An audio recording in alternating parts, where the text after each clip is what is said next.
योगेन चित्तस्य पदेन वाचा मलं शरीरस्य च वैद्यकेन योपाकरोत्तमप्रवरं मुनीनां पतञ्जलिं प्राञ्जलिरानतोऽस्मि।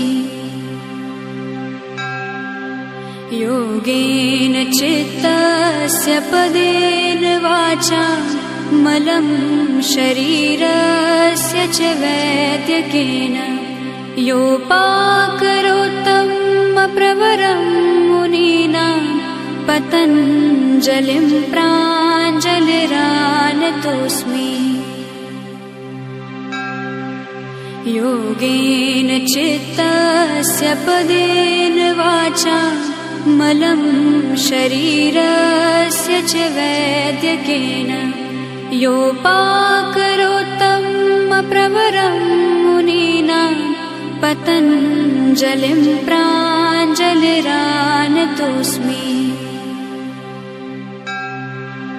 योगेन चित्तस्य पदेन वाचा मलं शरीरस्य च वैद्यकेन योपाकरोत्तमप्रवरं मुनीनां पतञ्जलिं प्राञ्जलिरानतोऽस्मि।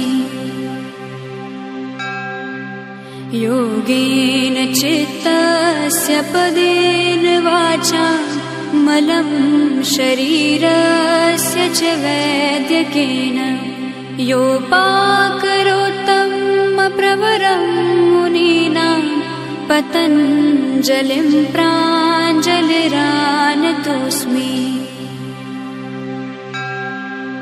योगेन चित्तस्य पदेन वाचा मलं शरीरस्य च वैद्यकेन योपाकरोत्तमप्रवरं मुनीनां पतञ्जलिं प्राञ्जलिरानतोऽस्मि।